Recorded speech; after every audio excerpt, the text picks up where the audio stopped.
दोस्तों नमस्कार।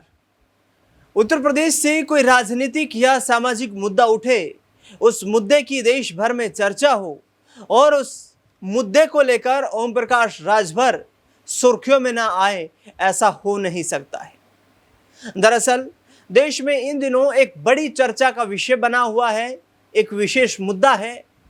बकरी ईद का त्योहार, जो कि मुस्लिम समुदाय का त्योहार माना जाता है, वो त्योहार संपन्न हो चुका है।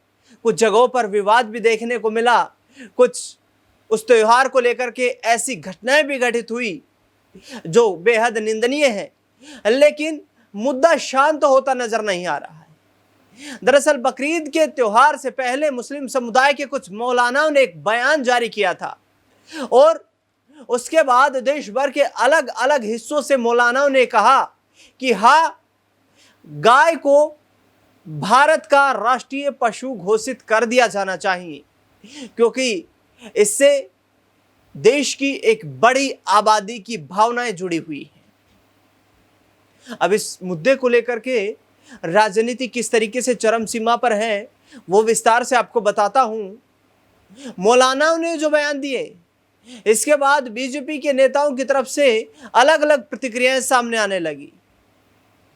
कांग्रेस पार्टी और अन्य विपक्षी राजनीतिक दलों ने तो ये कहा कि ये देश सबका है, ये देश हमें एक दूसरे से मिलकर रहना सिखाता है, हमारी संस्कृति जो है वो एक दूसरे से प्यार मोहब्बत बांटकर रहने की प्रेरणा देती है। और मुस्लिम समुदाय के कुछ मौलानाओं ने ऐसा कहा है तो सरकार को इस पर विचार भी किया जाना चाहिए। लेकिन ओम प्रकाश राजभर ने इस कड़ी में एक और चीज को जोड़ दिया है। उन्होंने कहा है कि हिंदू धर्म के बड़े बड़े धर्म गुरुओं, शंकराचार्य और हिंदू धर्म को समझने वाले, सनातन को समझने वाले राजनेताओं और हमारे बड़े शीर्ष पदाधिकारियों को यह अच्छी तरह ज्ञात है कि सनातन में गौ माता की क्या भूमिका है। मुस्लिम मौलाना ये बात ना सिखाएं तो ज्यादा बेहतर रहेगा। बकौल ओम प्रकाश राजभर उन्होंने यहां तक कह दिया है कि मुस्लिम समुदाय को इस विषय से अलग होकर इस बात पर जोर देना चाहिए कि आज उनका समाज जिस मुहाने पर खड़ा है वो पतन का रास्ता है। आज उनका समाज, आज उनका समुदाय जिस रास्ते पर जा रहा है वो बर्बादी का रास्ता है। दरअसल जिस तरीके से यूपी में बकरीद के अवसर पर जो गाजियाबाद की घटना घटित हुई, सूर्या चौहान नाम के एक 17 वर्षीय नाबालिग छात्र को कुछ मुस्लिम समुदाय के 5-6 बदमाश किस्म के लड़कों ने बुलाया और उस पर चाकू से दनादन हमले कर दिए। चंद मिनट में ही तड़पकर उस सूर्या चौहान की मौत हो जाती है और उसके बाद वो ये कहता है कि तुम्हारे भाई ने एक मर्डर मार दिया है। जिसके बाद यूपी प्रशासन, यूपी पुलिस एक्शन में आती है।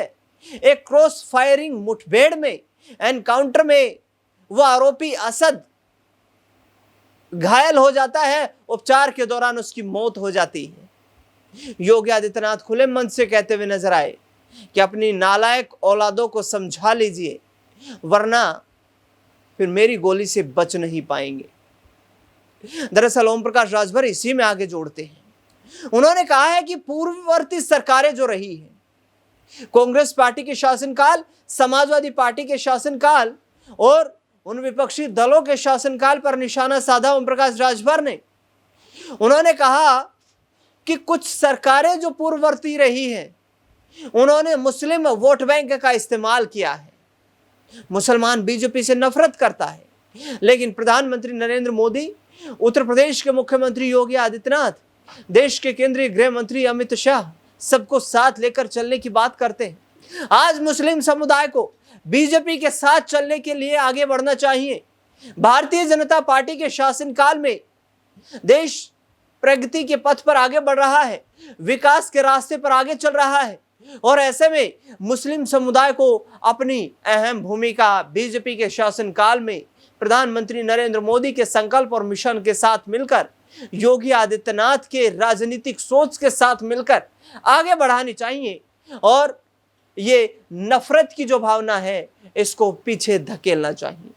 ओम प्रकाश राजभर ने कहा कि मुस्लिम समुदाय में आज शिक्षा का स्तर निम्न स्तर पर है। शिक्षा, स्वास्थ्य, रोजगार जैसे मुद्दों को भुलाकर आज मुस्लिम समुदाय के युवा जो हैं वो अलग रास्ते पर जाते हुए दिखाई दे रहे हैं। वो अपना पथ भटक चुके हैं। मौलाना भी इस तरीके का जहर भरते हैं उनके जहन में, जिससे कि नफरत और ज्यादा गहरी हो जाती है। और उस नफरत के गहरे होने का मतलब सीधा ये है कि फिर समाज में सांप्रदायिक माहौल बिगड़ता हुआ नजर आता है। दरअसल ओम प्रकाश राजभर यहां तक तो मुस्लिम समुदाय को ज्ञान देते हुए नजर आए, लेकिन फिर चुनाव पर आ गए। चुनाव के विषय पर उन्होंने बोलते हुए सीधे तौर पर कहा कि 2027 में यूपी में जो चुनाव होगा वो ऐतिहासिक चुनाव होगा। यूपी में भारतीय जनता पार्टी फिर से एनडीए गठबंधन के सहयोग के साथ सरकार बनाने जा रही है। योगी आदित्यनाथ मजबूती के साथ सभी समुदायों को एक साथ लेकर के चलने का प्रयास कर रहे हैं। योगी आदित्यनाथ लगातार विकास के पथ पर कार्यरत हैं और उन्हें आगे आने वाले वक्त में सहयोग की आवश्यकता है। अखिलेश यादव की पीडीए रणनीति पर तंज कसते हुए ओम प्रकाश राजभर ने सीधे तौर पर कहा कि पीडीए में आखिरकार जो ए शब्द जोड़ा गया है, उस ए शब्द को क्या अखिलेश यादव साइकिल की सीट पर बैठाएंगे या फिर पीछे कैरियर पर बैठकर ही उन्हें कष्ट झेलना पड़ेगा। यानी कि उनका निशाना सीधे सीधे तौर पर समाजवादी पार्टी के एक मजबूत वोट बैंक, मुसलमान वोट बैंक पर था, जहां पर सीधे तौर पर ओम प्रकाश राजभर ये कहते हुए नजर आए कि जिस पीडीए के रास्ते पर चलने का प्रयास समाजवादी पार्टी कर रही है, वो रास्ता उन्हें 2027 में भी विधानसभा चुनाव में सत्ता की दहलीज तक नहीं ले जाएगा। आखिरकार 34 विधानसभा सीटों पर चुनाव लड़ने की कोशिशों में ओम प्रकाश राजभर दिखाई दे रहे हैं, जिसमें ज्यादातर सीटें उत्तर प्रदेश के पूर्वांचल की हैं। पूर्वांचल की सीटों पर ओम प्रकाश राजभर की कोशिशें ये हैं कि वो एनडीए गठबंधन में ज्यादा से ज्यादा सीटें प्राप्त करें। खबर यहां तक है कि पूर्वांचल की 34 सीटों को लेकर चुनावी बिसात बिछाना ओम प्रकाश राजभर की पार्टी सुहेलदेव भारतीय समाज पार्टी ने शुरुआत कर दी है और इन तमाम 34 सीटों पर प्रभारियों की नियुक्ति किए जाने की भी खबर सामने आ रही है। अब देखना बेहद दिलचस्प रहेगा, क्योंकि वर्तमान में उनकी पार्टी के सिंबल पर सिर्फ 6 विधायक हैं और इन 6 विधायकों के दम पर क्या 34 सीट की मांग का दावा ठोक रहे ओम प्रकाश राजभर को भारतीय जनता पार्टी उनकी मन मुताबिक सीटें यहां पर उन्हें प्लेट में सजा कर देगी या फिर कम ही सीटों पर यहां ओम प्रकाश राजभर को संतोष करना पड़ेगा। हालांकि राजनीति के जानकार ये भी कहते हैं और खुद ओम प्रकाश राजभर भी कहते हैं कि हम तो अवसरवादी राजनेता हैं, यदि अवसर दूसरी तरफ से मिलता है तो फिर उस अवसर का फायदा उठाना चाहिए। यानी कि तस्वीर धुंधली है, साफ होने में अभी वक्त लगना बाकी है। इस खास रिपोर्ट को लेकर के आपकी राय प्रतिक्रिया क्या है, कमेंट बॉक्स में जरूर बताएं। देश दुनिया से जुड़ी बड़ी खबरों के लिए लगातार बने रहे हमारे साथ। धन्यवाद।